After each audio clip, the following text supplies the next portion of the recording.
welcome back to the Lost Info podcast. As always, it's keeping you awake, Jake. And we have a guest with us today. You want to go with a mic name, or you? I got nothing. It'd be still searching Steven, I guess. Believe in Steven is what I came up with him for. Still believe in Steven. Keeping you believe in Steven. We have to work on that. If you want to give him a name, the Lost Info podcast at gmail.com. All right. So just so you know, this one's not going to be. The other one was magnificent, just so you know, but we lost the whole episode. So we're redoing this one for you. Technical difficulties. They'll get you every time. Very frustrating, but we're going to bring you this case file, which is the Majestic 12, MJ-12 or Maj-12. It's got a lot to unpack. It's pretty crazy. The coincidences in there get to be insane to me, like pretty much tells its own story. There's a lot of people that go on the whole thing that this doesn't have any credibility because it doesn't have enough documentation. And to me, I think that's kind of weird because it is a secret organization. And, you know, that's the whole entire point of it, is to not have documentation or know they even exist. It's got enough to be questionable. Yeah. Yeah. So it definitely becomes weird. It's definitely strange to the point of, like, when you start looking at the timeline and whatever else, there's definitely something there.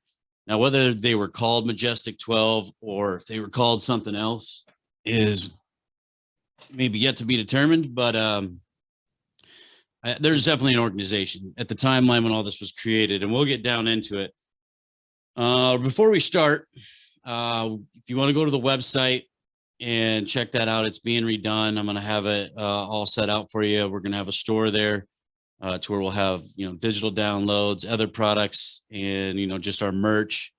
That way you don't have to do the Patreon. You don't have to do with whatever else, maybe a donate button too, but to help us out and, you know, and do your part. If we bring you the topics, if you like them, you can also just, if you don't have any money on you or whatever else, low on some funds, or don't want to buy anything, then just go to Apple iTunes or Spotify or whatever else. Give us a 5-star rating, subscribe to our YouTube. All that helps. So I'll leave that up to you guys if you appreciate, you know, the work and whatever else. But with that, this is the case file Majestic 12, and we're just going to roll right into this bad boy. It starts with, and basically the overview of the Majestic 12 is it's a group of high-ranking brass and officials that investigate and cover up UFO, I guess, abductions, crashes, landings, sightings, alien beings, the technology, everything about UFOs. And so they also collect all the foreign material and biological debris and the crashes and whatnot. Allegedly. So there's a lot that goes on in this, but I think, like I said, in the timeline as we go along, you kind of see. But this group was said to be established in 1947, the same year as the Roswell crash, as I just said. But 1947, we're gonna see as we go along. Like, there's a lot to unpack in 1947 because it's kind of developing.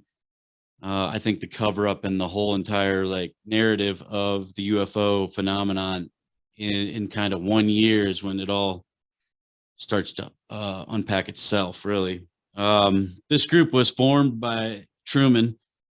Let's see here. So how this was originally outed was a film that was put into a mail. Well, I thought it was a mailbox at first, but a mail slot of some researcher. And his name was Jamie Chandray, and you can pound search him. That was already doing the research on the Majestic 12. Yeah, it was like somebody kind of gave him a little leak. Right. And then he had took this film with him to dinner with a fellow colleague named William Moore. And that was in 1988. And so I think it was basically in 1988 that these documents that were on this film were, you know, and there was parts that were redacted and whatever else. It talks about the Majestic 12. There's a lot that says it's fake, but I don't even know whether it was fake or real, but it did get the conversation going to where more people started looking in the direction and then putting this timeline together. And as we go through it, you'll kind of see like there's definitely something there. So and we'll get into it.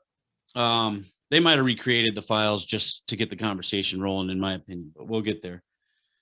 They viewed it and found 8 documents describing the group MJ-12 or the Majestic 12 and some of the investigations. The major part of the document stated President Truman appointed a group of scientists, government officials, military men as the Majestic 12. And they were the ones, and like this group of people, when you start seeing their titles and what they do, it kind of makes sense for this group. I mean, you have astronomers, you have biological physics, you have all kinds of things of that nature. A lot of elites. Yeah, a lot of elites. Definitely elites. And then the crazy part is a lot of these elites, which this is part that I think the secret organization falls into even more realistic, is because the elites also run the organizations that were being created at the same time for the public. So the CIA, other intelligence agencies, secretaries of Air Force, all this and that. So there was all these public known organizations that they were the head of. And then all the heads were in this supposed Majestic 12, meaning that the highest clearance of all the, elites would be the ones that could know all this and keep it secret while using the public organization to do all their groundwork and footwork and keep it separated and compartmentalized in probably the research or cover up stuff. So the Majestic 12 was the original Men in Black. That's what they said the origins came from, was this Majestic 12 made these Men in Black, basically the agents that go out and find out what you saw, you did not see. We the MIBs, the Men in Black. Basically there to discredit all the work. Yeah. And the thing is, like, we did an episode on the MIBs. If you want to go back, I find them really interesting because obviously there's enough about them. They've been on camera. There's so many different accounts of them and their strangeness and their bizarre social interactions with people. We had that theory about them being underground. Yeah. In the original Westside Duncan had came to a conclusion that he thought they were kind of like MK Ultra patients that were raised in an underground facility, and then they were taught to just come and investigate UFOs, and that's why they're so strange and pale and all the other weird things that come with them. There's a lot of different accounts of how strange they are. Like the one guy claimed that he needed water, and the other one this was back in the 50s, I think, the one that she served him dinner and he was like, "How do you eat this?" It was a steak or something. And she was like, "Well, you cut it up and eat it." So he was like looking at it all weird. So, like really strange, like very socially awkward. Yeah. Strange encounters when they're around. So, but I like the fact with the MIBs, we're going to come into how that plays into the Majestic 12. It says that they're the origin, but I think that the story of Maury Island, and you can pound search that one. We're going to have to do that kind of topic. Another thing is a lot of topics in this specific case file is going to have all of its own topics because there's a lot that goes, Project Paperclip, Project High Jump, Sign, Grudge, a lot of crossroads. Yeah, Project Blue Book. There's a lot that goes into this, so and we'll get into it. Let's just start out with the individuals that are in Majestic 12. So we got Vanderveer Bush. And again, I had said it in the beginning a lot about it. I tried to find the relation to the Bush family that we know of. And I just really couldn't find any connections. Some people say they're distant cousins, but I couldn't find that either. So I'm not positive if they're related, but I would imagine they are because of the high ranking position he held. And then you have Bush Sr., and then you have Bush Jr. And Bush Sr. was a president and a CIA director, and Bush was a president. So Jr. was a president. So, but anyway, Vanderveer Bush was an American engineer, an inventor, and a science administrator. He headed the U.S. Office of Scientific Research and Development, the OSRD.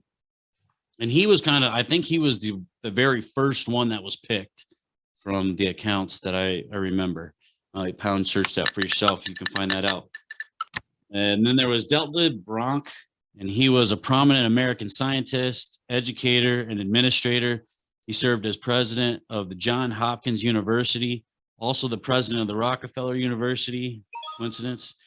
He was credited with establishing the biophysics kind of market, talking about, different things. And I think that was more like, when you look at biophysics, I think about, somebody looking into, something that we haven't seen. So maybe, sea creatures that we just first come across, and you're finding out how they work inside, and, everything else, their organs, whatever else. So when I think about the Majestic 12, I think this guy was like, their autopsy guy, and, figuring out how these other beings work. That's just my opinion on that, though. But and who was that? That was that Deltliv Bronk. Okay. And then next we have Lloyd Berkner, and he was an American physicist and engineer.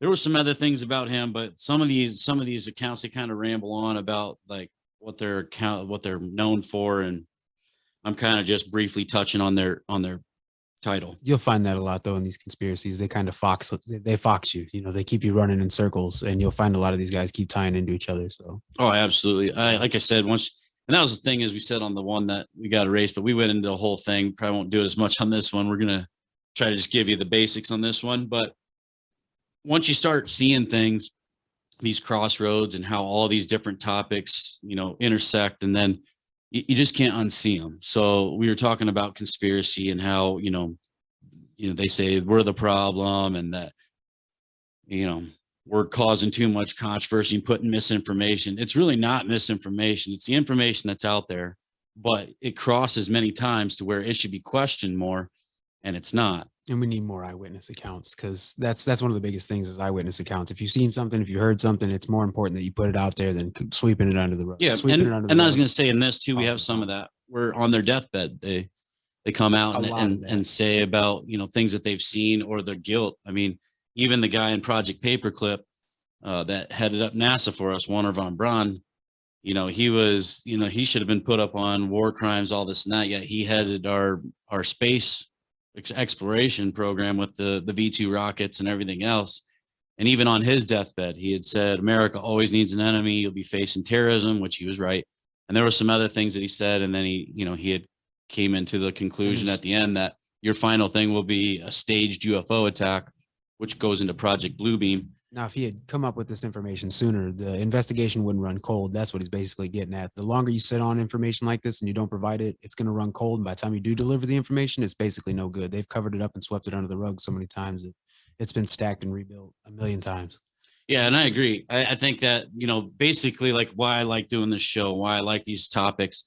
I don't sit there and, try to, harp on it and make it to where it's like eating me up inside and say, oh, I can't do nothing about it. Right. I think the main thing is to have the conversation. And then as long as we keep that alive, we're more bound not to repeat the past and keep it more present so that we can head them off the next time before they do these things, especially when you start to come into like these numbers and the way that they do a lot of these events. They usually line up with one another. So, and the more common it is, it's better that way. It's where you don't have to be, a politician, or you don't have to be a big conspiratist. You can just be your average Joe on the street. It's almost a necessity to keep it common, and it's just as important that the average person know.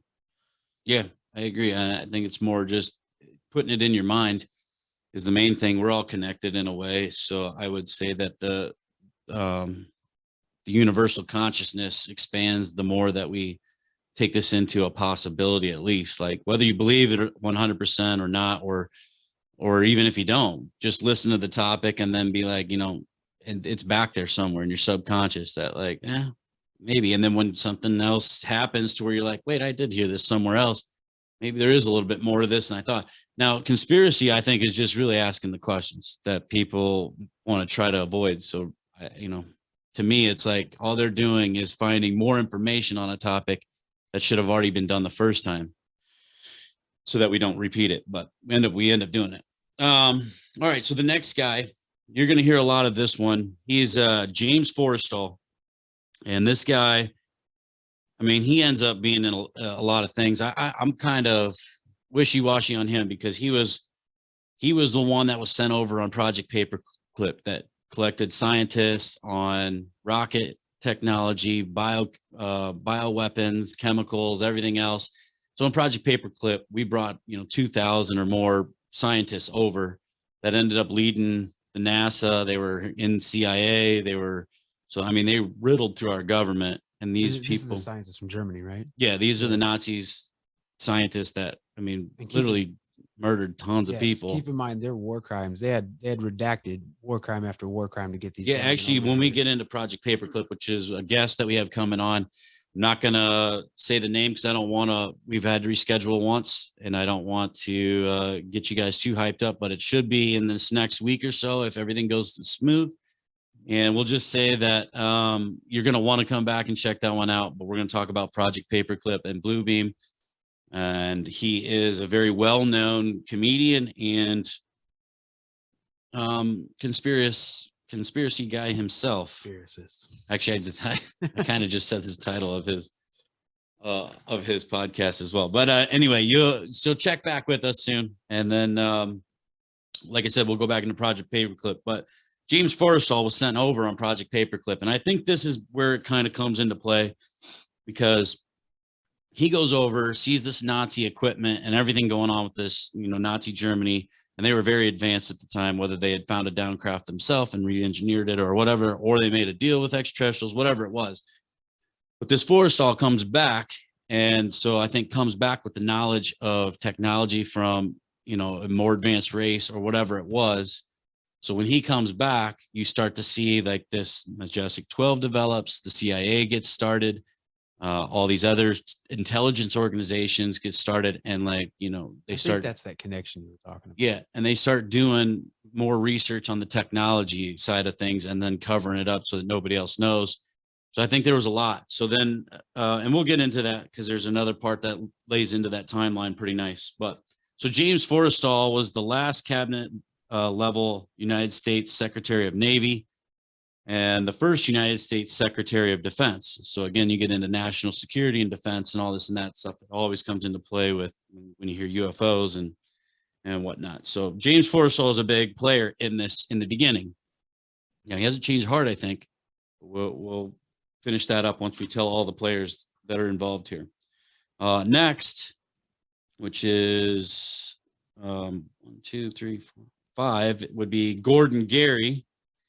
And he was an American attorney and a government official during the administration of Truman and Eisenhower, associated with the defense and national security again. Now, Truman and Eisenhower are the big names with this Majestic 12, but then I think after that, I think it kind of just got buried to where this group just wasn't talked about as much and couldn't be linked to any administration. But I think they still exist, whatever. Maybe they're not called Majestic 12 anymore, but there was a file that was said they were called Magic. MAJIK. MJ.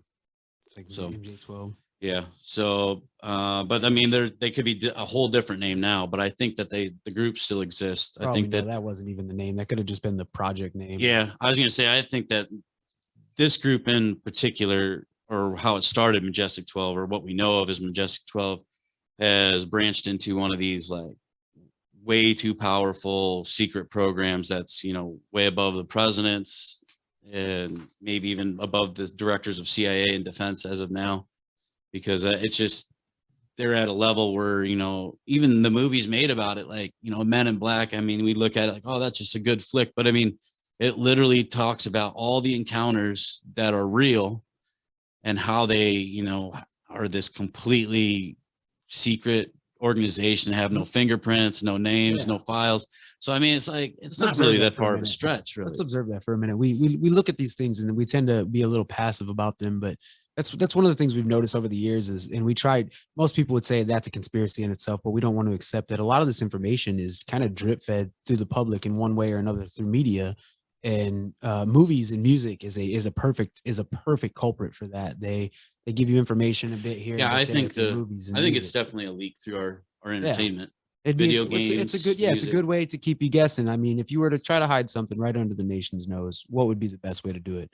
You hand it to them direct in any format that keeps them questioning. Yeah, I mean, they say that you know, the moon landing was, there was a, well, even the director, that he came out and said we had a backup that was a fake moon landing in case we didn't make it. We were going to tell the public we did anyway to beat Russia. So, I mean, they were basically saying no matter what, we weren't going to tell you the truth anyway. Which we still have to. So question if I'm we still banned. thinking that we never did get told the truth.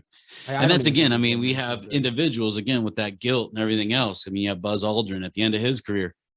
He's basically said it's not what you think it is. It's not what we told you it was. And I mean, he's said it in many different things. I mean, he's wrote books about extraterrestrials. He said that what he saw, which even if the moon landing that we saw, you know, being streamed live in 1969, which I think is a crock of shit, and the files that We just didn't have the technology. well, and the files that we had that got us there about the, you know, gravity belt or asteroid belt and all that bullshit, we lost them all. So the greatest achievement mankind's ever had, we lost it. We just misplaced it, all that information. But anyway, it's just, you know, it gets to be where, at what point do you just keep believing everything that, you know, it's like a friend, you know, your friend comes and borrows from you and steals from you and lies to you, and you find out multiple times and multiple times. At what point do you cut that off and say, this isn't a friendship anymore? You're just fucking me over, you know, like, and so like I don't want to get into the vaccines and the, you know, COVID shit, but I mean, it's like, we're talking about, you know, you're the bad guy because you're an anti-vaxxer and whatever else. And it's like, I don't want to, me personally, I'm not putting this on anybody else, but I just not okay with trusting a company, an organization, CDC, that admittedly, you know, injected people with syphilis and killed them. And, you know, that wasn't even in a far past. Not to mention most of these vaccines have been rushed to production. Well, and then, yeah, but then we get into the pharmaceuticals with the vaccines, like these pharmaceutical companies, we have sketchy. Yeah. Well, we have opiate crisis. We have, I mean, like they're in 2,700 lawsuits at one time.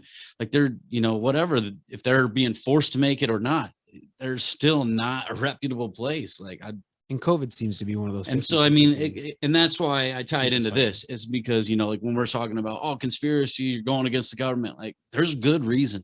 There's very good stacked up evidence of why you should question them and why there should be conspiracies because of this stuff. Next, we're going to get into old Roscoe Hillenkotter. And he was the third director of the U.S. Central Intelligence Group and the first director of the Central Intelligence Agency. And that was created in 1947 during the National Security Act. Again, so this creating at the same time that they're creating these secret groups, they're making cover or making, well, I guess you could say cover groups, but for the public. So the public's like, all right, who's this new CIA group? And we know that they're fucked up. So if you know, like in Iran Contra and all the other shit and working with Escobar and, you know, like all these different things, the CIA plane that crashed with all those kilos of cocaine. So fueling the drug war during Reagan and all this and that. And they even have a movie again with Tom Cruise. That's a fucking proven fact that was true, that the agent we're known for that. We're very well yeah. So I mean, it's like even that group was dirty. You know, the CIA, obviously we've seen plenty of things, but we know that they're dirty to a level of they'll do whatever for their own agendas.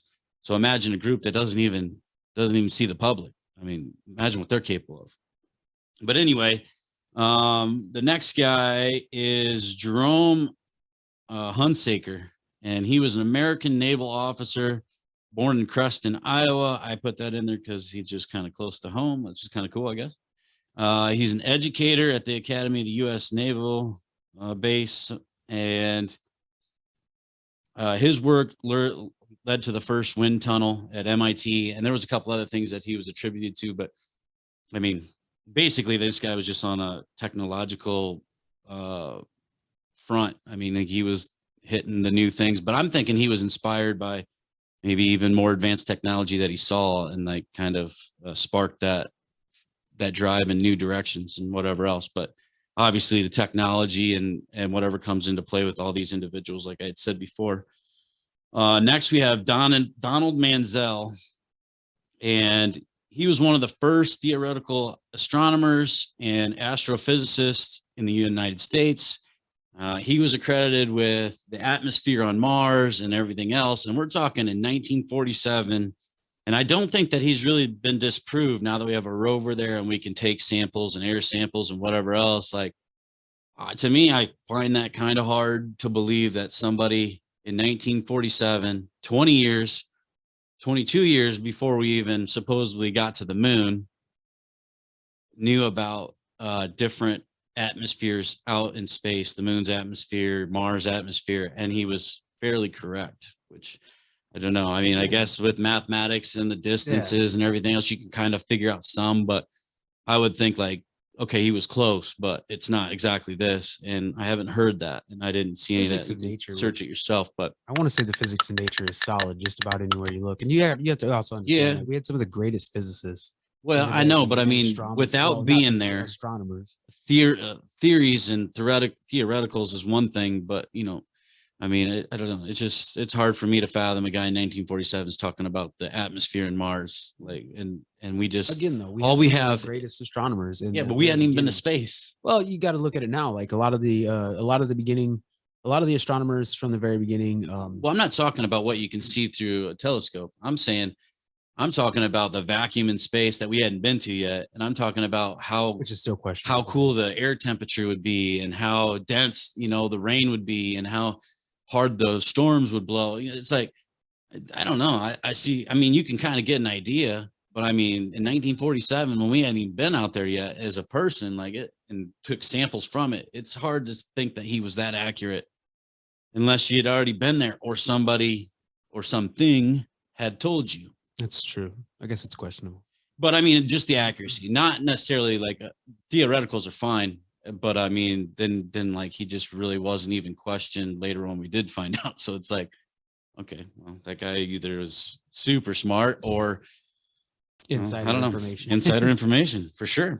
Then there was Robert Montague, and he was a lieutenant general of the U.S. Army, deputy commander of Fort Bliss, and a commander of the Sandy Missile Base in New Mexico. Yeah, I think it's Sandy. Correct me if I'm wrong. But anyway, Fort Bliss and that missile base in New Mexico are both places that were landing spots for the scientists and chemical warfare and biological warfare scientists that came over in Project Paperclip. So I also found that was kind of weird how that all ties in the same time frame again. Then there was Sidney Sowers, and he was an American admiral and intelligence expert. And you find a lot of this intelligence thing was building at this 1947, because I mean, they were like, all right, we have to start, you know, being more ahead of the public. We have to hide things. We have to know things. And then, you know, and then they say a lot of the stuff on the Cold War and Cuban Missile Crisis, you know, those were the intelligence groups, but I'm not even 100% that they're not all in on it. And it's like a facade or some kind of like, you know, played out for the public to think we're all always in these controversies when really they all talk to each other. We're doing exploration in space together while we're still fighting. I mean, this shit was happening then too. We were in a space race with them, but then we were talking about nuking each other. And I don't know. To me, it's like a lot of those things don't fit to me. And especially with all these different governments supposedly covering up these things. You're always going to have opposing ideas. Yeah. Opposing ideas is one thing, but I mean, like to where the point, like, oh, everybody needs, like, you know, back in the 60s, whatever, you got to hide under your desk because of nuclear threat. Like, I don't think there was ever a threat. I don't think even if there was, under your desk would have done nothing. Nothing. Yeah, I don't know. But it's threats. Again, we talk about those fear tactics, and as long as you keep your, even both societies, you know, right, for the Russian government, the USSR, and then, you know, for us, you know, keeping your public in fear, we're more obedient and willing to listen to anything of the people that are going to protect us from this so-called issue, which is kind of what this topic is about, basically. Yeah. And what I was going to say, in Bluebeam, we go into a whole thing, like, and we'll get into that. I'm not going to go too far into that because we want to do that topic, but you pound search it just to kind of get an idea. But I thought Bluebeam was directly a UFO, a staged UFO attack, but there's a lot more into it. It's more about the fear tactic.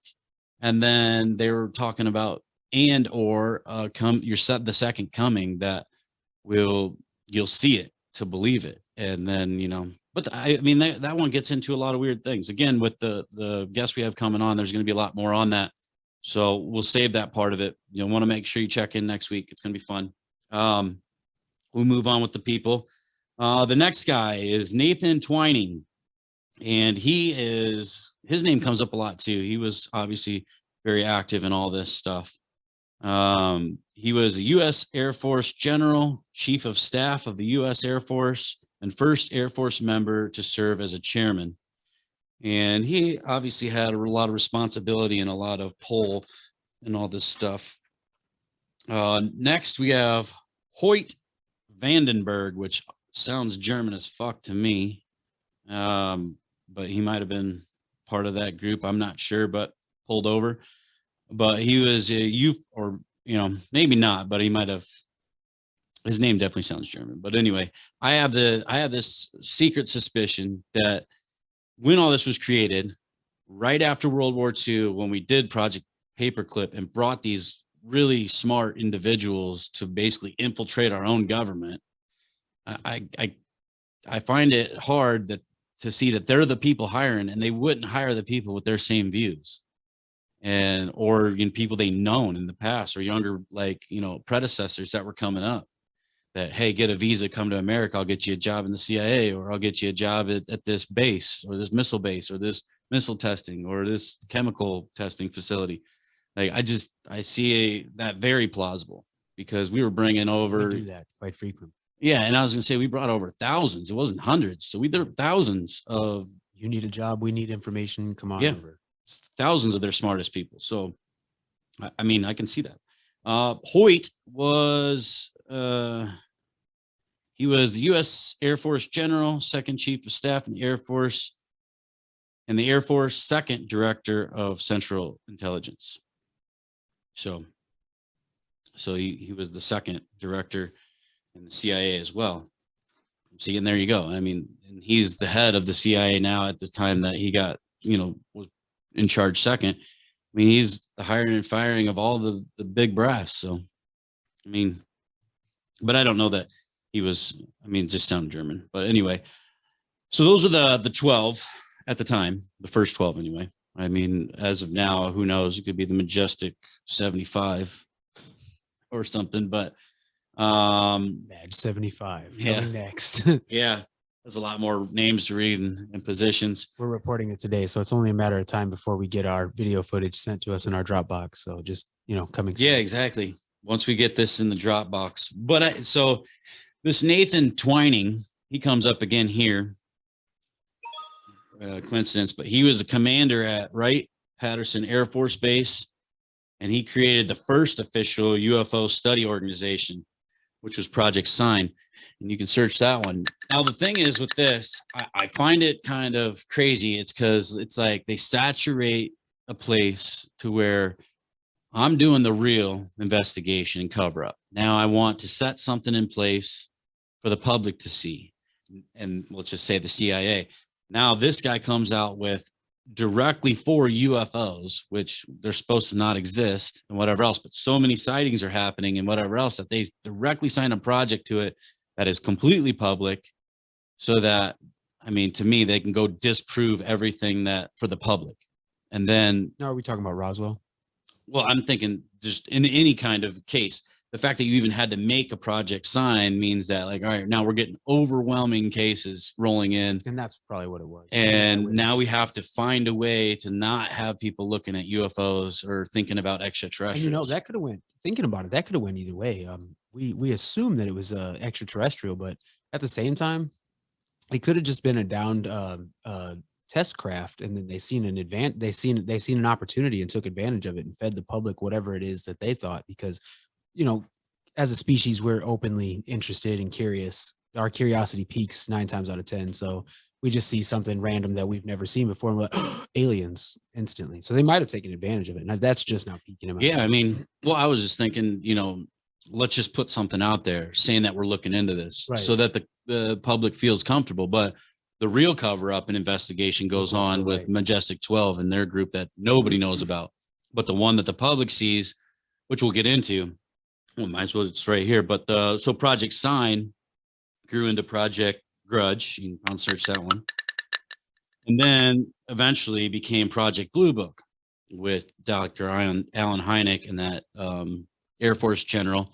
There's a series on History Channel about it. It's a great show.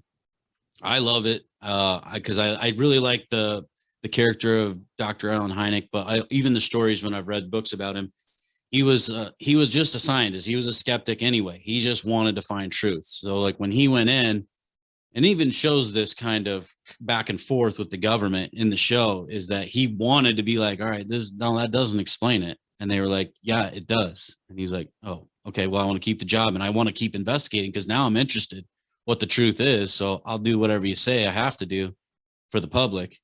And that pretty much is where it comes. And then at the end of his career, he had said, like, those weren't good explanations. That's not how that went down. And I think that's, when they started basically closing down Project Blue Book is when it was like, all right, now this guy isn't on our side no more. And in the show, it goes into a lot of things. At this time, there was like 12,000 reports, and I don't know how many still go unsolved to this day. And so like a lot of this Sign, Grudge, and Blue Book, they were all the, public investigations through the military that basically was just trying to write it off. Also a comment. Yeah. But,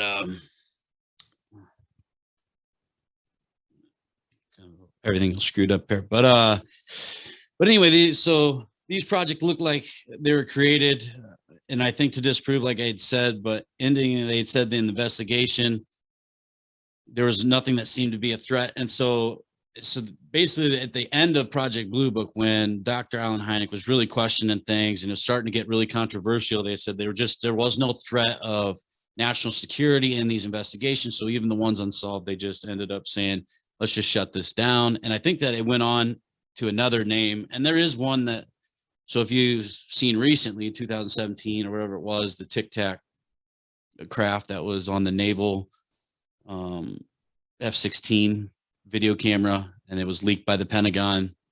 And they said, whatever fucking group is now looking into it. I think that might've been where Blue Book took off, and that wasn't really as public, but I know they've been looking into it ever since. They obviously don't feel threatened, which I think is funny because, they talk about, and they always make it seem in movies that we're going to get attacked by aliens and like, these alien overlords. They always make it to be a negative. Always. That drives me, and this is why I have a hardest time believing. But yet all these groups say, I feel there's no national threat. So even like crafts that we can't catch up with, we can't understand how they're made or whatever, what they tell the public, and they're not a threat. Like that's a huge threat. If you didn't talk to these individuals on some kind of level, make an agreement with them or an understanding of some sort, then that's a threat. If they can outmaneuver you and outweapon you, that's a threat. If you haven't talked to them or have an understanding. So that to me, I think is all just always a bullshit fucking thing. And then in this, even Project Blue Book, all tons of UFO cases unsolved, but it's not a threat. So we didn't look into it any farther. Let's close it down. And they ended up closing that in December of 1969, which I also think was weird because that was the year we supposedly went to the moon. But yeah, it gets to be like, and the Project Bluebeam, like they're already talking about, and it's been outed that they were talking about an extraterrestrial staged UFO attack. Yet, they tell us it's not a threat and everything else. They're not worried about it. I know we're going to go into this later, but I really want to say Bluebeam has already taken place. Yeah, I was going to say, I believe that Bluebeam's more possible after this pandemic shit.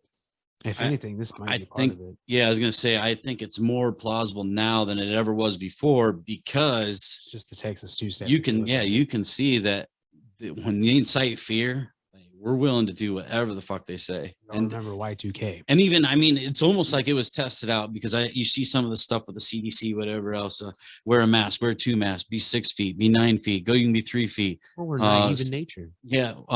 Be separated for 14 days. Okay. Now the numbers are going back up the next year, but now let's take it back down to 5 days. It's like, that makes fucking no sense. So obviously either they don't know or they're just willing to see how far they can push us to say, hey, this is your directive. Will they all follow it? And like I said in the episode that got canceled, I want to make sure this is clear. My hat goes off to Canada. I like what you're doing.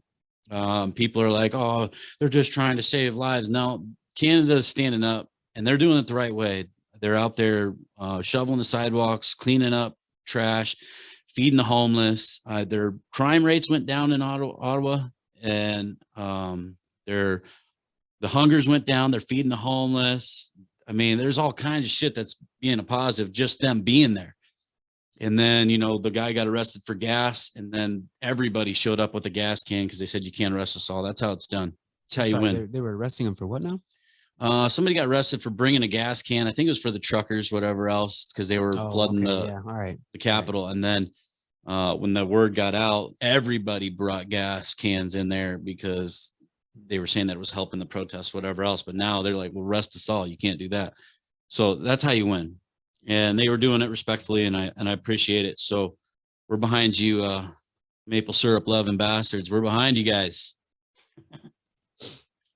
And I mean that in the best way. We'll continue on here. So this is kind of where the timeline goes into where I think it's kind of, it's just mysterious, and it's kind of weird because it all kinds of come in. So yeah, Project High Jump, and you can pound search that one. That's a fun topic as well, which we'll do. But Project High Jump was led by Admiral Byrd, which if you know Admiral Byrd, he's great. Look him up too.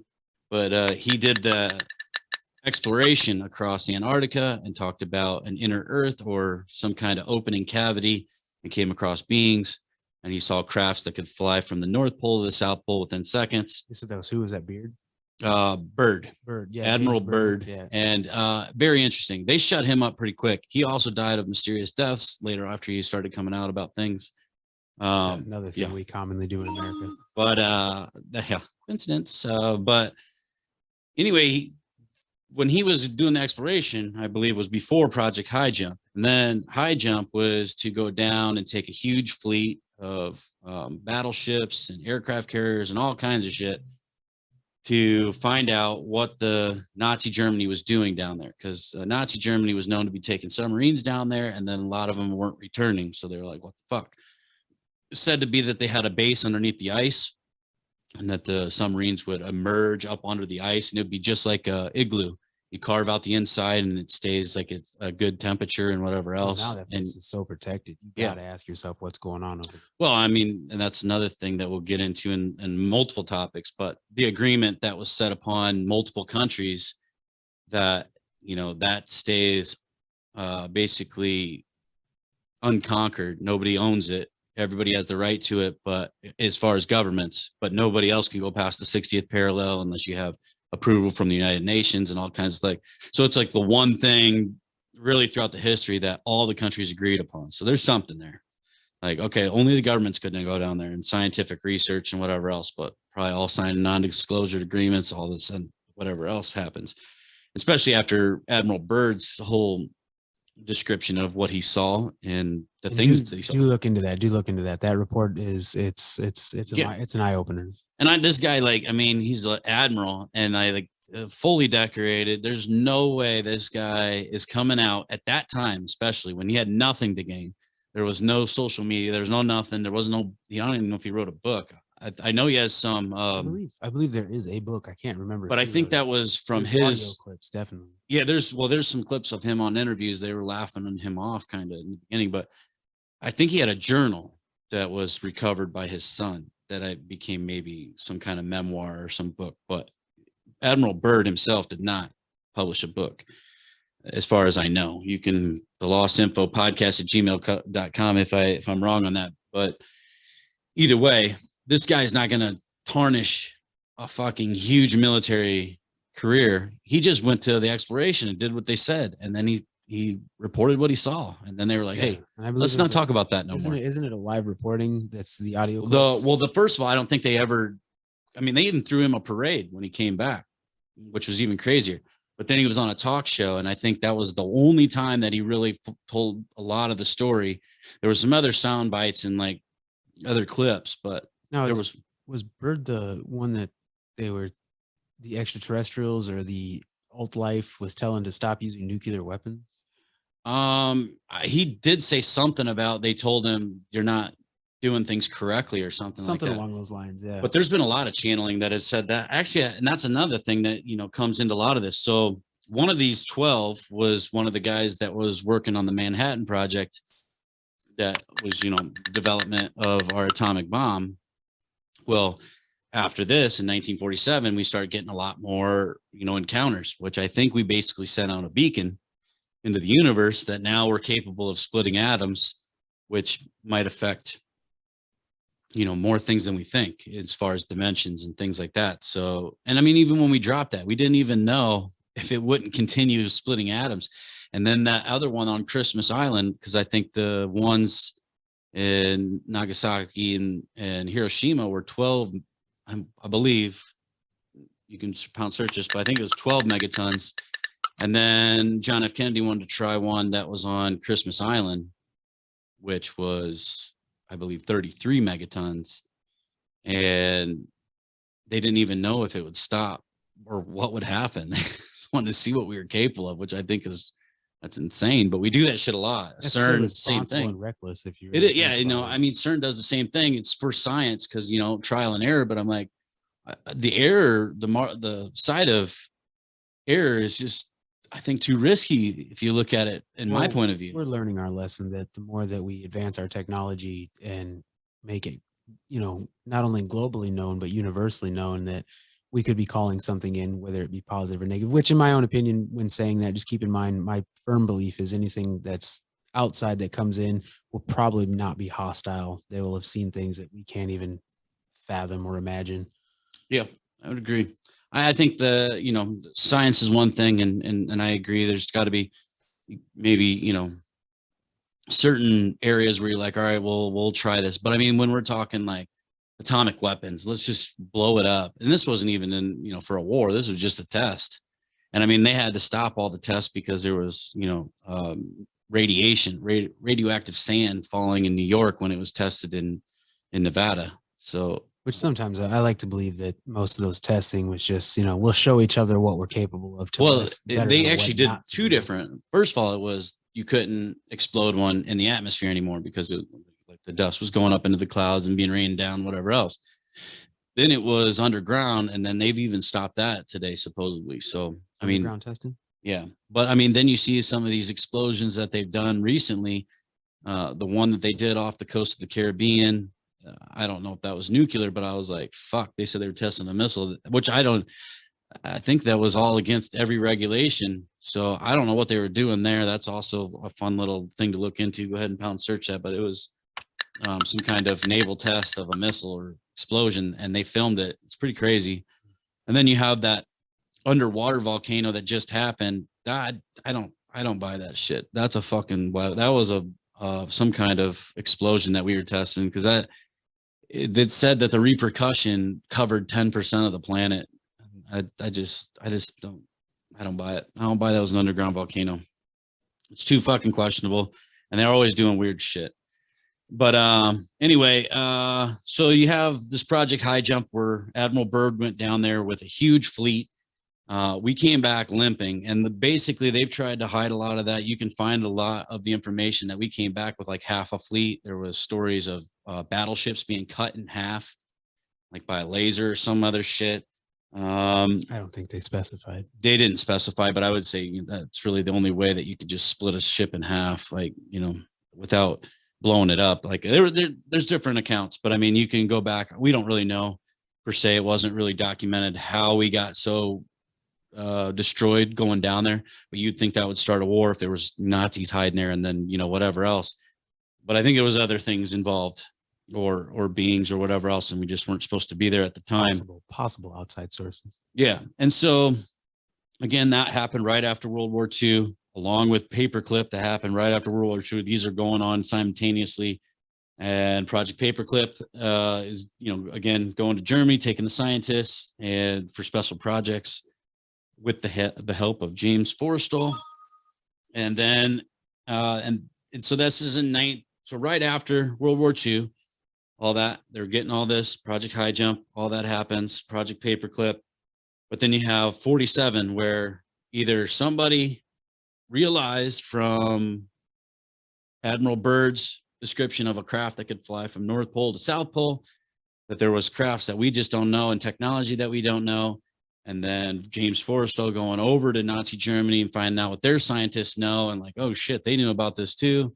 It's really Okay. questionable, though. Yeah, all this happened at the same time. So then you have the building of supposed Majestic 12, the CIA, the Roswell crash, Maury Island. You have all this shit going down in 1947. Like, it's just like a year of like, okay, a collaboration of like, okay, there's more than we were expecting. There's more knowledge out there known by some of the world. Now we know for a fact there's either extraterrestrial crafts or higher technology than we were capable of understanding. Now we need to make groups to cover this up, make this more secret, bring this to America, start burying this so that only the military has access to that, and destroy everybody else in the way, including Nazi Germany. Which, you know, a lot of people say that it was due to the crimes that were committed. But I mean, to me, it's like, you know, I don't know what makes us any fucking different. We came over to a Western world and completely wiped out. They said it's close to 80 million natives from North to South America.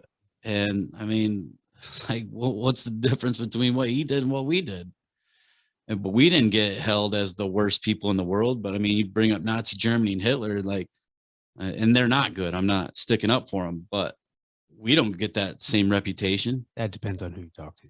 Well, yeah, I mean, but we don't get that same reputation. We're supposed to be like the police of the world and the peacemakers, which we're anything but that. So I don't know. It's just like what we've done in the past anyway. I'm not going to try to harp on the USA. I love my country. I just don't like who's running it. I don't like what they've done with it. But we are definitely a group of people, not pro politics. Yeah. Well, we're definitely a group of resilient people, but I think that's where you get, you know, the podcasts and everything else and people talking about things and questioning things because, you know, you have Joe Rogan and then you have Greg Carlwood. You're getting good interviews and people that are questioning the narrative. And then you get some of the new archaeologists and things like that market's now not being cornered into a timeline that they created in the Rockefeller education collaboration, whatever you want to call it. But now it's like, hey, I'm going to stand out against this because now I can go fund my own expeditions, you know, with social media groups and you know, all different kinds of ways to fund your own stuff now. So now you don't need that to be, or you don't need the credibility from the education process that says, hey, if you don't talk about this timeline the way it is, then we won't give you any credibility or a job. And so now it's starting to change. And I appreciate that. And that's America is very resilient when it comes down to it. But the thing is, let's not have it come down to it. I mean, the Great Depression showed that too. When our backs are against the wall, we come together. I mean, 9/11, everything else, we come together and do what's necessary. Well, let's not wait until then, until they give us, you know, an ultimatum. Let's just do it and then start to phase these people out that are creating this bullshit. Even the Great Depression, I don't know that wasn't created. If you look into the stock markets and everything and how that was all portrayed by JP Morgan and the benefits that they made. I mean, our pandemic, all the top billionaires almost doubled all of their net worths and during the worst time in our current history. So it's like, okay, so all the rich get richer during the crisis and then everybody else struggles. And then the government has to pay out to try to float the boat. Like, I don't know. It just, it becomes like, if you start looking into it again, like I said, you start going down these rabbit holes, but when you start to see truths, not everything is a truth in the conspiracy world, but when you start to see the truths, it's hard to unsee them. And once you're going down, you can't really go back. And I, like I said, some people, they're like, I just don't want to know about that. I don't want, you know, I can't believe that our government would do that. So they don't want to, but that doesn't make it okay, you know, to look the other way, in my opinion. Don't let it take up your life and eat you away. Let's just, you know, have the conversation and be aware, be alert. And be mindful. I mean, like, I think that's your responsibility as a citizen. You don't have to be a sheep. You can critically think about the situations, find out the topics and information, and then, you know, dissect it and go down through and then say, you know, you can make either a whole I believe or don't believe, or you can say there's too many questions right here. I don't know what to think, but there's something there. And that's enough. That's enough to mean that, all right, people are waking up and questioning. So the James Forrestal, like I said, his name came up in the project paperclip, and he, like, again, like I said, I'm off the fence on him because he was kind of the creator of a lot of this, obviously, or at least the initial footsteps to get this going. And maybe he just didn't know what he was, really doing until he saw him start to get out of control. But also put in perspective, on June in 1947, months before Roswell. This was either a month or a month before Roswell. I think Roswell was in July, I want to say, or August. But anyway, month before Roswell, the cover up of Maury Island had happened. And in Maury Island, there was a donut shaped UFO craft that something was malfunctioning in the center, and it was dripping these, I don't know if it was liquid when it was dripping or just pieces of the craft, but they had been riddled through this bay, and then some hit the boat, and one even hit this guy's dog, this ship captain, killed his dog, and then he came back and told his boss, and then like there was a whole thing. He had ended up going to a restaurant, and a guy in a dark suit and a hat, and the original Men in Black had came and told him, and he even said this. Then he redacted his statement, said it never happened, and then later in his life came back and said it did happen. They told me not to say it. So again, you have this overarching group of people in black coming saying, you never saw this, don't tell the public. And throughout this, two Air Force generals went up to find this material that he said that there was up there. They were leaving in an Air Force, I can't remember. We're going to do this topic, but I want to say a B-52. I don't remember, but it exploded in midair, which I think it was shot down or exploded because these two Air Force generals that I don't think it had anything to do with anything, just went up and found out, oh, this is real. This wasn't just like, some guy bullshitting. And then they had the materials, and then it was like, all right, well, we can't, they're not a part of, Majestic 12 or the secret group. We can't have these people know this. So let's just, I don't know, fake an explosion or engine failure or whatever else. But the fact that it just blew up in the air and they didn't have time to eject. I mean, And which craft was this? I don't remember what this is. Maury Island. The topic of Maury Island. Maury Island. My bad. I But went to a place if you go to Project Blue Book, it kind of like in my timeline, this is what I'm trying to lay out, but it kind of shows that too, because they go back to Maury Island at the end, these rogue Men in Black trying to get more pieces of this UFO. So you said this the last discussion we had. Yeah. So they deep sea dive down in the show to try to get little piece of this metal, and it shows that it's glowing or whatever else, in the show. But basically, to me, is where this is originated, is where they're trying to say this whole story started from, and that there was actual physical evidence at one time that got loose, and it might still be out there somewhere. So in the show on the History Channel, it kind of depicts that. And then they get away, these rogue Men in Black. But I think this is where it started, because before that, you have a Men in Black that's well seen and out in public and meets this guy and tells him not to say anything. And then you have people dying in this thing. His son disappeared for a long time, and then ended up found in a different state as some waiter, and he doesn't really explain why. And it's just really weird. Again, Maury Island, and we're going to do that one at some point. But then you have that happening. Then you have Roswell, and then the cover up really getting thick, which would be the creation of CIA and Majestic 12. But that leads me to think that before they could get to the cover up, and before that timeline was starting to be set, this Maury Island was just a little ahead of its time, to where you had the Men in Black already coming out before this Majestic 12 and everything else. So it gets to be like, well, this seems to be something there, because it's definitely 1947 was, like I said, there's a lot in it.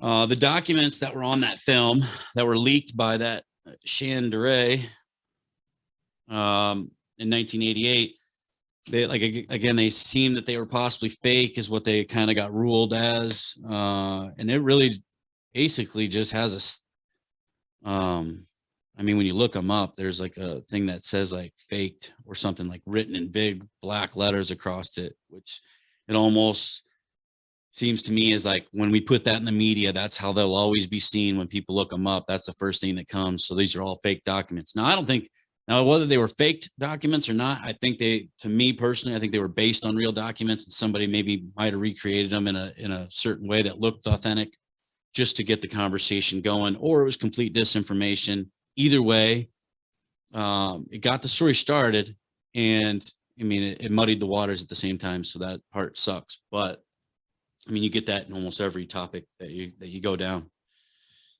Then let's see. It was said in 1948 that Truman and Forrestal, and this is where we're going to get into him a little bit, had a misunderstanding, and basically this misunderstanding originated from Forrestal budgeting some funds for groups.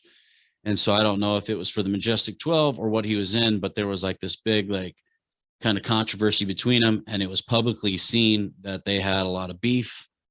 And I don't think he thought he was going to get reelected. And so it kind of continued. And then in 1949, when Truman was reelected, Forrestal seemed to be having mental issues from the accounts of his family, and was very paranoid and saying that people were after him. And I think this just came into the account that he did get reelected, and he knew that he knew way too much being in this Majestic 12. And now, instead of an asset and you guys are beefing, you're more of a liability. And so I could see where the paranoia would start to affect you. Like, and especially if you knew how they operated already, like, oh, they're going to take me out. And he was a liability, definitely a liability. Yeah. And so I definitely see that part of it. And the mental health part. I mean, if you're, wasn't he taken into a military establishment, like a military hospital? Yeah. Yeah. And we'll get into that. And that's the thing is, like, I mean, your mental health's going to decline if you're like extreme paranoia. Like, people are going to think you're whacked out when you're like, oh, look at that van over there. And, there probably is people in that van, but the people that hear you saying that don't know anything about these secret organizations, and you actually were in one, like, they're going to be like, wow, this guy's fucking lost his mind. And that's basically it. And then it becomes a question. But from his point of view, once you have the truth, that's I was going to say, from his point of view, he was in this group, once you're that, or the supposed group. So you would be like, fuck, I know what they're capable of. I'm scared as hell. That and he was invited into something he probably thought had a good cause behind it. And then by the time, I was going to say, so like, if you think about it, him going over to Germany and getting the scientists and whatever else, and thinking, oh, we probably do need to get on top of this technology and information. He probably didn't see it leading into, a very secret organization that will do whatever they want. And they will.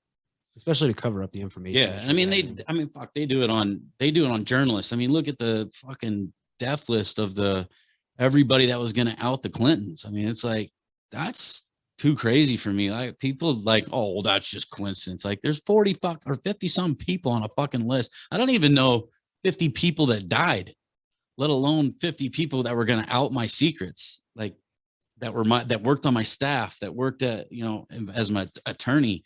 And like, they all die in these suspicious, quote unquote, suicides. Sometimes you got to question why they bring these guys in. And if that's not the motives of why they bring them in, is, hey, I'm going to hand you information. I know you're going to be a weaker link. We've looked into you. Yeah. So, you got to question these things. Well, that's what I said, like, conspiracy, whatever you want to call it. I don't even give a shit what you want to call it. But these should be questioned. These should be looked in by private organizations. I mean, the Majestic 12, they basically feed off of your, everything, Pizzagate and all these other things, and Jeffrey Epstein stuff. I mean, sex trafficking is a huge problem, and why it's never talked about, why these numbers aren't aired on your news, and that you should be watching your kids at parks. I have no idea, but it's because you don't want to disappear. Well, I know, but I mean, think about yearly, we're losing as many kids way more than, well, I think we'll just say more than all the deaths of COVID in the United States. And that happened in 1 year, but this happens every year, and it's not even brought up. And if you don't believe us, go to your local Walmart and check your missing children list on the wall. Well, I was going to say, you can't cover up people missing their kids, because moms are one crazy beast. If you fuck with the cubs, like, they'll come out, and they have. And the documented cases of missing children, it's just unfucking real, man. And how that's not even talked about as an epidemic. I mean, I don't know. And it's never talked about. It's covered up, and by the time you For get sure. it to the news, they instantly they dig into your credibility, and what people then Oh, yeah. stop to question is The discrediting is missing definitely one of those children. things. We should draw the line at our child is missing, and they instantly look in, was there a drug habit, was there a drinking habit, is there priors, was there Oh, yeah. domestics, and it's like, what Well, does this have they'll to even do with try a to missing plant some child? shit, Yeah. on you and whatever else. I mean, Bob Lazar, they tried to say he was into pedophilia and whatever else. He was the guy that came out about Area 51. Again, I don't want to forget to mention that, but we have a tribute for Bob Lazar. So if anybody knows him, tell him Good to be guy or looking bad out for guy? us. Good guy or bad guy? Oh, I love Bob Lazar. Okay. He was basically one of the first huge whistleblowers that got people looking in a direction. And then he Okay. he basically, That last statement just kind of lumped him in with some individuals. I was just making sure. yeah, no, we're actually going to give him a tribute. We have I don't want to give it away until it's done, but we have a tribute that we're going to do for him, and hopefully have him on the show after, if he likes it or not. But it's definitely a tribute, and it's definitely paying respect for the whistleblowers that have came out since. But I mean, he talked about element 115 power in these crafts, and it wasn't even on the periodic table. And then, I don't know how many years later, but then it was a actual element. And people are like, oh, well, he just, was guessing the next element, because there was only, I think, 112 at the time, but 115 actually would be an energy source that would power a craft. So again, coincidence? I don't think so. But anyway, we'll get into that one too. That one's going to be a topic, and we're going to do a tribute, and we'll follow it up on that topic, and then try to reach out to Bob Lazar, try to get him on. It'd be great. Anyway, so let's go back to this Majestic 12. So a suspicious encounter happened with Forrestal on his retirement party. He said a lot of people weren't there, and I think basically it came down to he just wanted to get the hell out as fast as he could once Truman got reelected, because they weren't on good terms. But then there was a new Secretary of Air Force. I think his name is Symington, or I'm not sure. Pound search it, but we'll just say Symington for the sake of the conversation. But he was the first Air Force secretary, and he had public verbal battles and conflicts and everything else with Forrestal as well. And that was all documented by many things. So this encounter was very weird. At his retirement party, there wasn't a lot of people there, whatever else. He went to leave, and he was picked up by Symington in a car, which from all accounts, that would have never happened because they didn't like each other. And Forrestal gets in this car. Nobody knows what was said. Obviously, nobody knows what went on in that car. Well, he was dropped off at his private office, where an assistant found him sitting all alone, staring at a wall, repeating, "You are a loyal fellow. You are a loyal fellow. You are a loyal fellow." So to me, it kind of goes into the MK Ultra, which another project, again, with this whole thing, also probably came from Project Paperclip and these scientists, is in the same thing, same time frame, that being developed, which was basically mind control studies, and they used LSD and everything else, and that even was leaked and admittedly they did that. So that's really fucked up. And we're talking, I don't know, I think it might be in the thousands of people that they tested this shit on MK Ultra that they admitted.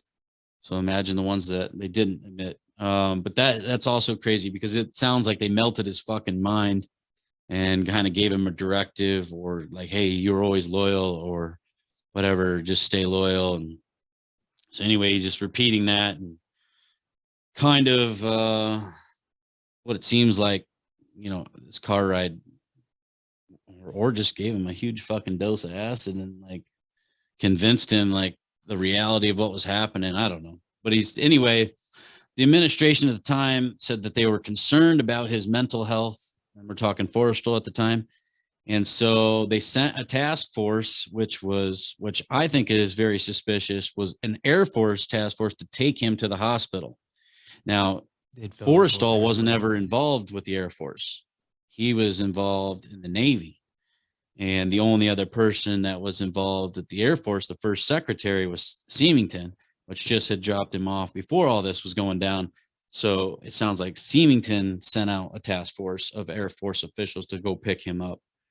But anyway, they had took him to a naval hospital, and the reason that it was a military hospital was quote unquote for security reasons, security reasons. And so that I also find suspicious because that was on the paperwork.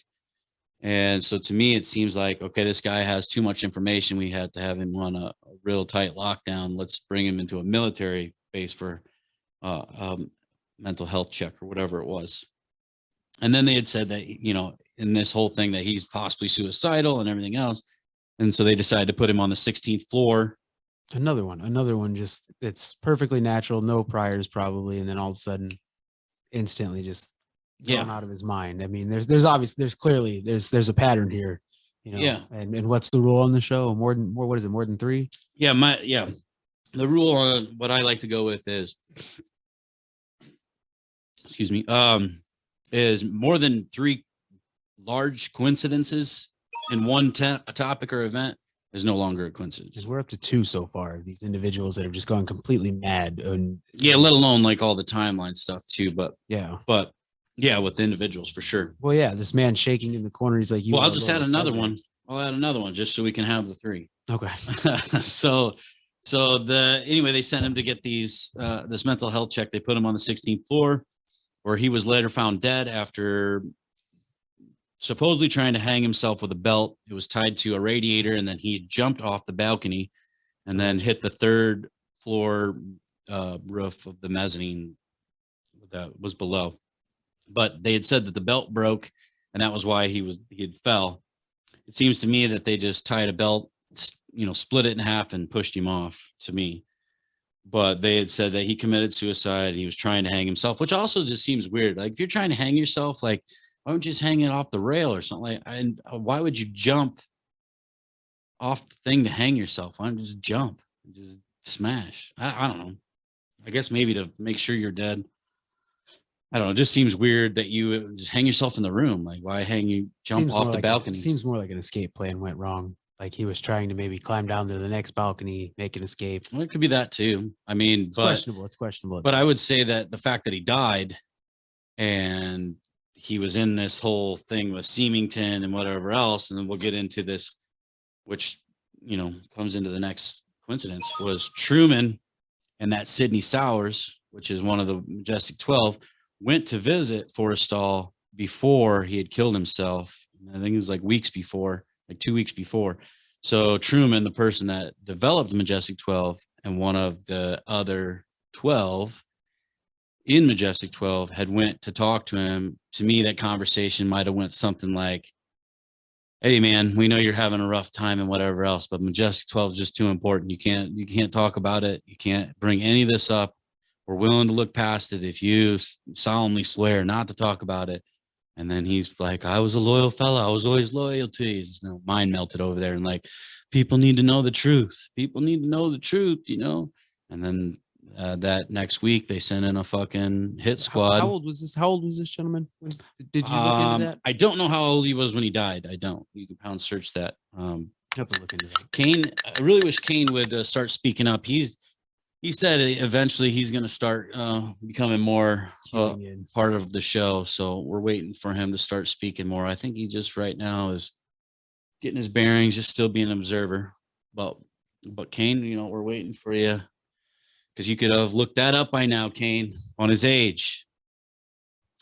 But yeah, I don't know his age, but I just find that's how the conversation went. Then they sent in a hit squad, and they like, hey, here, snap the belt, put this on the radiator, and just fucking shove him off. And he died. And then they were like, oh, yeah, it was suicide, because they knew he was going to talk. Also interesting, Forrestal was a close friend of Kennedy, not John F. Kennedy, but his dad. And then the week, there's 4. The week of the Berlin conference, Kennedy brought his son, John F. Kennedy, where they had spent the whole week together with Forrestal. Later, John F. Kennedy had mentioned how Forrestal was somewhat of a mentor, and he respected him and looked up to him for his work. So many years later, JFK, when he was president, made a point to have it documented that he visited Forrestal's grave on Memorial Day in 1963. So now he might have visited this grave many other times, but this one he made sure that it was documented for the public that he went and visited on Memorial Day of 1963. So in relation to all of this part of the coincidences is that there was called a scorched memo, and you pound search that if you want. But the scorched memo is what I find interesting, in which states from the CIA to another CIA person, but this was from the director to somebody else. And I think that part was burnt off or whatever, but it says Lancer, which was JFK's code name. Lancer has been looking into our activities, and then the rest was like burnt up. And that was by the director of the CIA. So I don't know, maybe it was to the Majestic 12, maybe it was to another person in the CIA, but they had said, oh, now, you know, Kennedy's looking into us, and they were already kind of feeling maybe threatened. Well, then in November of 1963, early November 1963, John F. Kennedy declared and demanded that he wanted a release of all information related to UFOs and organizations that have information of UFOs to the CIA. Shortly after, we all know what happened. 2 weeks, not even shortly, 2 weeks later, at the end, he was murdered, obviously in Dallas, and That's sad. by Tragic. I'm not gonna mess up like I did on the one that was destroyed. It wasn't. It was Lee Harvey Oswald. Last time, Yeah, I said Booth last time, but it was Booth. and I'll just go ahead and put that out there. But there is a lot of links between those assassinations. Again, I think you can accredit that towards inside job, but there's just weird links between those assassinations. The Ford Theater and you know, John F. Kennedy in a Lincoln car. So the Lincoln and Kennedy assassinations were very odd, all the different parallels. Now, maybe that's just how the universe works on some connections of, or maybe it's just saying, you know, maybe it was like the universe way of saying like all these things are linked so that you look them up. I would say all these things are linked. And again, you notice as you go back, as you go forward with looking into one of these down the rabbit hole, it just takes you further back, but then you see that it leads to links towards the future as well, the past. So Yeah. It's very Yeah, I was going to say, intriguing. I think we don't really understand the spiritual and whatever side of these, because I think that's what they use in the ritual element of when they do these rituals and numbers and everything else. They do them on these dates and they connect on these dates because that's when the energy is probably high or the astrological alignment is right or whatever the fuck. I see a lot of this Yeah. MJ-12. And I think that comes into play because I mean, that's probably how they connect is because these are the times you have to do these blood sacrifice rituals or whatever the fuck it is. And like we've said before in the past, like even on the Las Vegas shooting, blood sacrifice rituals, I think are just more modern now. So it becomes events or whatever else. But I mean, before they just would cut your head off on the top of the temple, let it roll off or whatever, sacrifice a virgin in front of the whole community. But the time was, or the theory behind it was that this was when they asked the gods for something in return. So, you know, and whether gods, you want to look at it in a positive or negative light, a yin and a yang, or whatever the fuck it may be. Maybe it's just power in general and energy. So maybe what you ask for at those times and you give a sacrifice, it doesn't matter what it's for. It's just offered to you because, you know, what you gave up for it on that time of energy that's coming in. So you can turn it into a negative or positive, but either way, you still get the outcome after the ritual. So I think that, you know, I think we should do more positive rituals and things like that because on those times, and then maybe we could have the same benefits that they're benefiting off of just in a more positive instead of negative way. That's just my theory on that possibly. But that kind of just leads us to the end of some of the things that, you know, tie this one all together, but it's definitely a weird topic. Well, let's just get into off the fence. We'll start with keeping you believing, Stephen. Off the fence. What do you think on this? I don't know. We got to ask a lot of questions here. I mean, I'm not saying that I don't want to go on to discredit it. It seems odd that there's a report going on in the midst of this and just randomly someone gets a video dropped on them.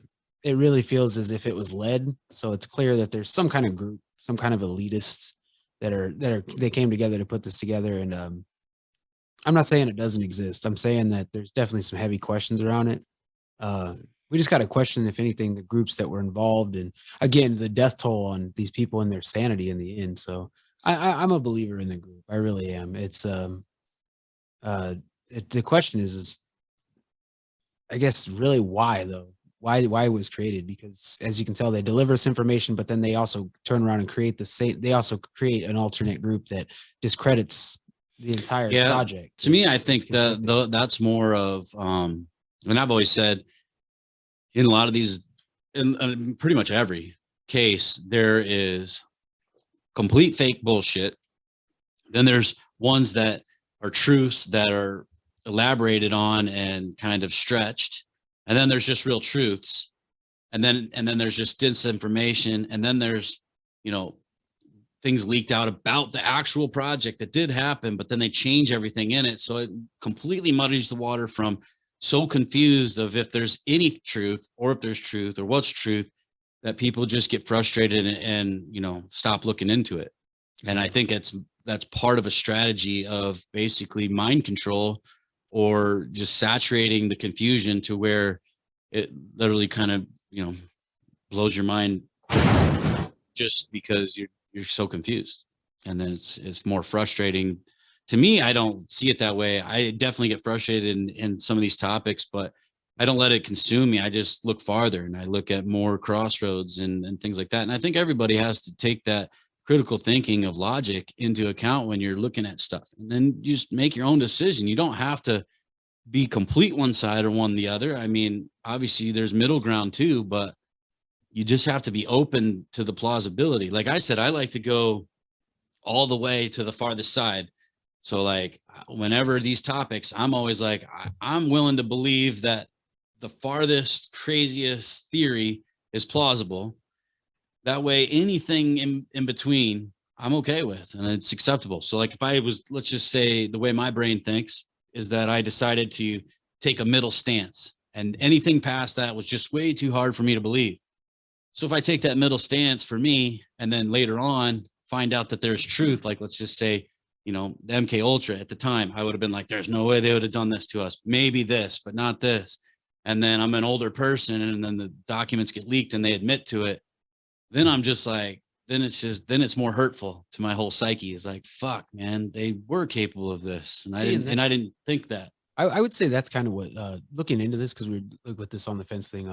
One of the things is it would almost seem like the Majestic 12 was there to credit and discredit this Bluebeam long before it happened, which at the same time it was happening, but it wasn't on the national. Well, the Bluebeam is still yet to come. I mean, I don't know. We keep talking about the spiritual side of this, but we haven't really. Well, maybe maybe it's in preparation. Yeah, we haven't addressed it really in depth in its nature, but you have to say, like, with these guys being paranoid with no explanation, and looking at that soon, and we, all around the world, we can clearly see there's some kind of new world order that they talk about that may or may not be in the works.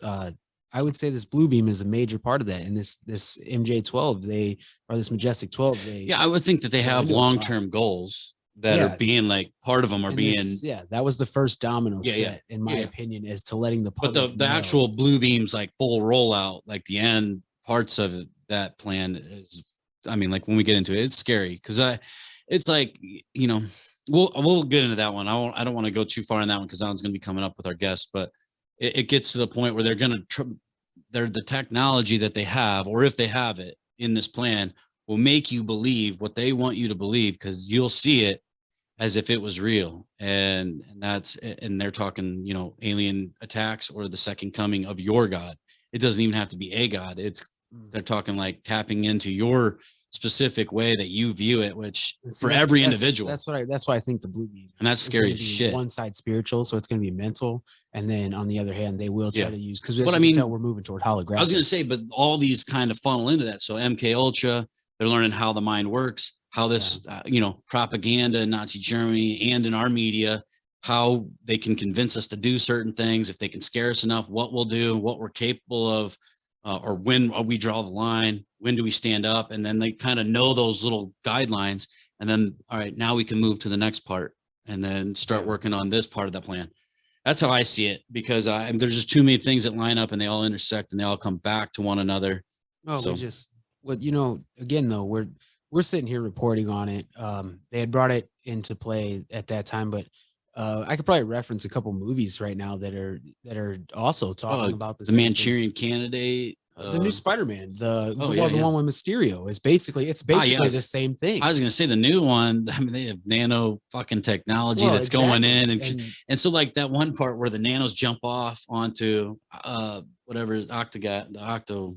Oh no, I'm talking about the one with we're talking because Oh. we were talking about the I'm talking about the new one, but yeah. yeah, well, okay, but what Yeah, I'm yeah. talking about though is the one with Mysterio creating these giant gods and looking like there's these giant villains that are attacking, and then the whole time it's basically the essence of Bluebeam. It's not real. Holographic, Yeah, yeah. people take it very realistically. Yeah. He's got machines set up, and one part's physical, whereas the other part there's a background of we're setting up an individual. Well, I was gonna say, if you scare then the there's fuck out mental. of people to the point of like absolute fear, they'll do anything you want. So, Yes, indeed, and yeah. they've played on that Y2K. in different. Yeah, they played on I'll that in keep bringing different that up. scenarios all through history. But like, if they got to that point, like everybody be scared fucking shitless. And that's why, again, that's why I think that this Bluebeam thing, and we keep coming to it, and I know we're really on this Majestic thing, but this is what it's all leading up to, because we use these fear tactics, and I keep coming back to Y2K because this is what it is. They keep us guessing, and in nature we're curiosity, but we're kind of naive in the fact that we're very naive. you told us in 2000 that,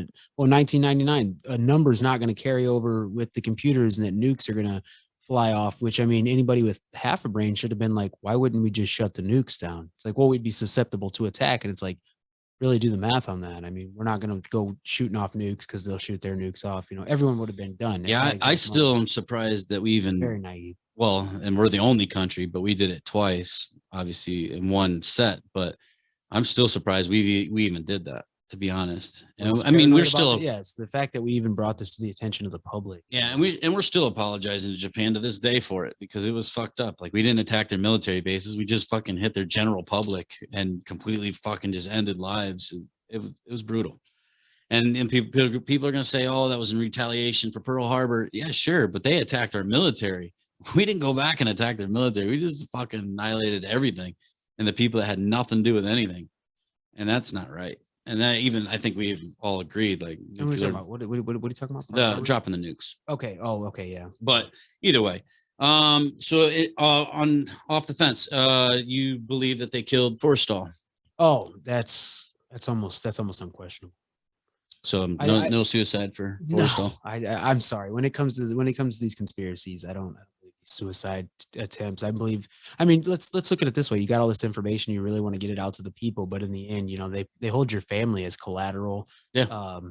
You're basically a hostage inside your mind as well as in the real world. You're always looking over your shoulder. And like you said before, you're walking around, you're looking paranoid all day. They have this control over you that basically consumes and owns your life after that. So you really got to play it smart. But no suicide. These are murders. Okay.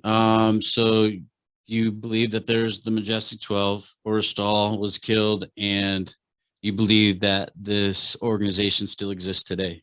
I do. And again, I think the end goal is to make you believe aliens, that we're in contact with them, that they will be here to help us. But at the end of almost all these conspiracies that you look into that are extraterrestrial, it's always got us waiting. It's always got us believing there's a couple of them that are in lockup, or we have ties to them. But almost at the end of it, you're always questioning yes or no. And why are we still waiting? And why isn't it more public? Right. So, yeah. Okay.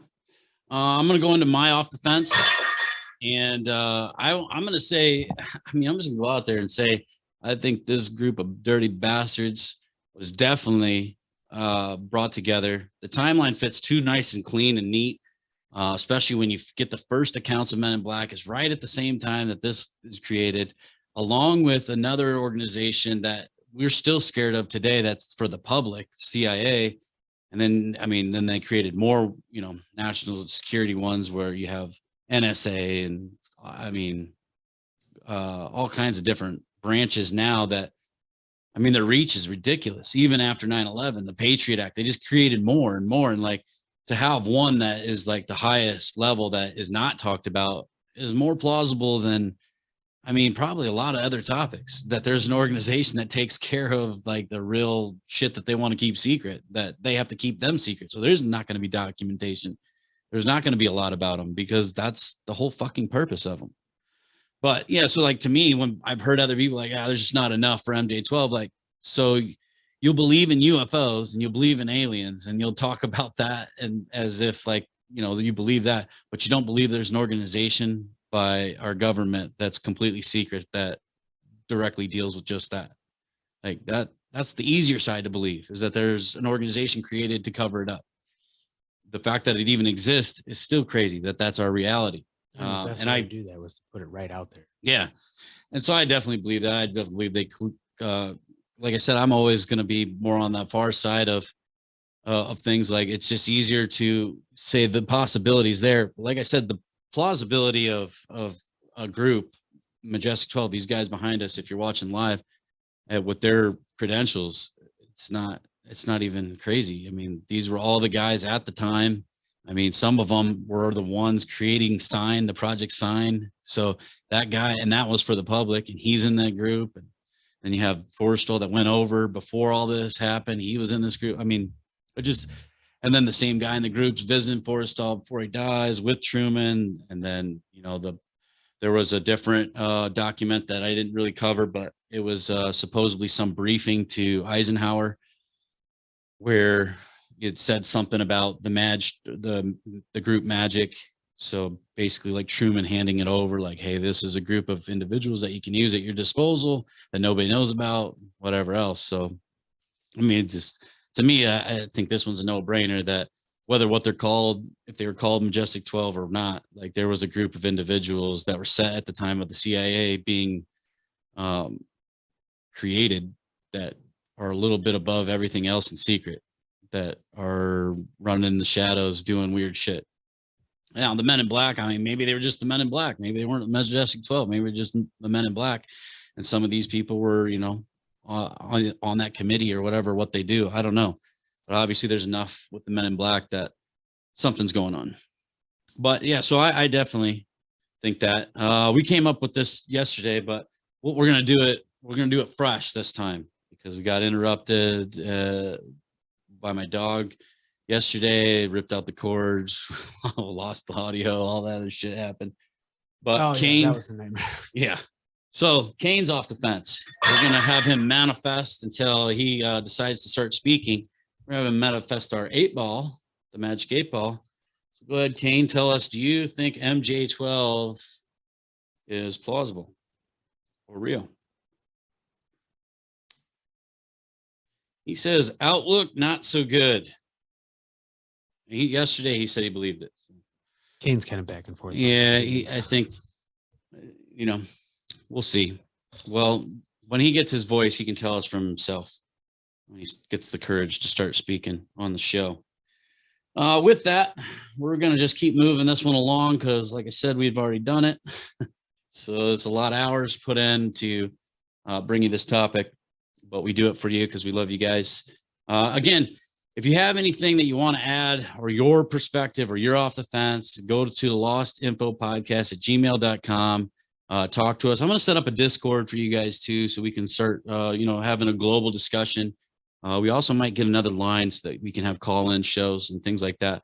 We're about to do some really big growing. We've seen some really big spikes in a lot of countries and whatever else, and I really appreciate it. We're going to do some giveaways. We're going to, like I said, this year, we're going to really bring it to you. So make sure that you keep in contact with us, join the conversation, comment on the Facebook, on the Instagram, all TikTok, everything else.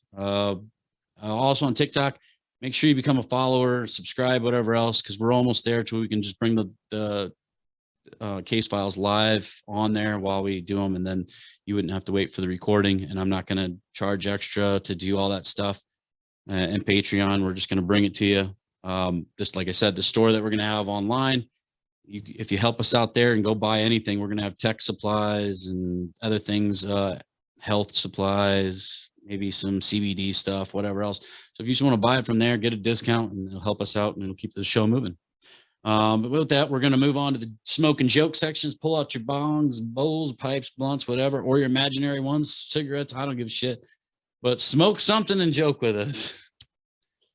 We can't play this long because of ding us. Copyright purposes. So I'm going to have to get another reggae song, like I had said. But anyway, so how this goes, kind of got a brief rundown on yesterday. It's a scale of 1 to 10 on the jokes. We like to do the corny ones too. Some are written, some are not. And we will start off first with, did you hear about the MJ-12 elite controller and how and why he was going to jail? I did not. Well, he was going to jail and he was apparently charged with battery. Get a 5. All right. I'll take a 5. That was it. We're just starting out. We're just getting going here. All right, next. How do you think the MJ-12 get their kids to go to sleep at night? I couldn't even tell you. They make up a cover story. There's no rating with that one. Bad taste. Bad taste. Okay, we got a 0. We got a 0 for that one. All right, so I was, going around and talking about this case, and I found this guy, and he believes in UFOs, and he said he saw one, and he said that after that, some people were trying to cover it up and calling him crazy and whatever else. He said that there was a listening device disguised as a tree outside his house. I told him it's only a plant. Definitely get a 10 on that. I missed the joke section. We're definitely gonna have to keep this back because it lightens it up at the end, and it's nicer to leave on that note most of the time.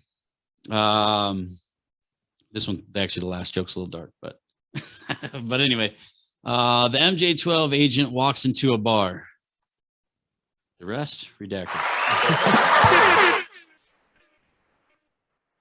10. All right, so this one is kind of fun.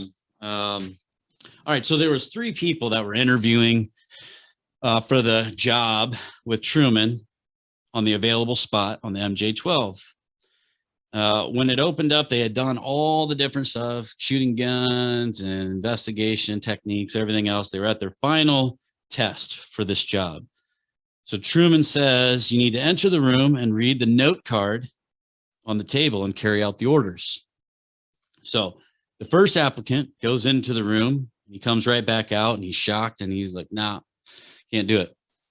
The second did the same thing. He went in, he was shocked, and he was just like, yeah, there's just no way. So he walks out. The third applicant enters the room and finds their partner gagged and bound to a chair. Right next to it, on a table, there was a loaded gun and a note card. The card reads, shoot your partner. And several minutes goes by, and the third person finally comes out bloody from head to toe. And Truman says, what happened in there? Yeah, the applicant replies, that stupid gun was filled with blanks. So I took the chair and I beat my partner to death. And Truman says, you got the job. We're not gonna rate that one. We're just gonna it's a dark just joke. move on past. Yeah, that it was, like I said, most of the time we try to end up happy with the jokes and the laugh, and that one was a little dark, but it was probably true. So anyway, I think that is going to wrap this one up for the Majestic 12. Definitely a good case file. It's just fun to look into. If you want to yourself, search that and look that up. But with that, I think that I'm going to say this one is TLI approved. And we will see you on the next case file. Make sure you stay tuned. We got a good guest coming up next week, hopefully. Anything other you want to add to that? That's a wrap, really. All right, from the Lost Info Podcast, this is keeping you awake, Jake, and keeping you believing, Steven. And we're out. Peace. Peace.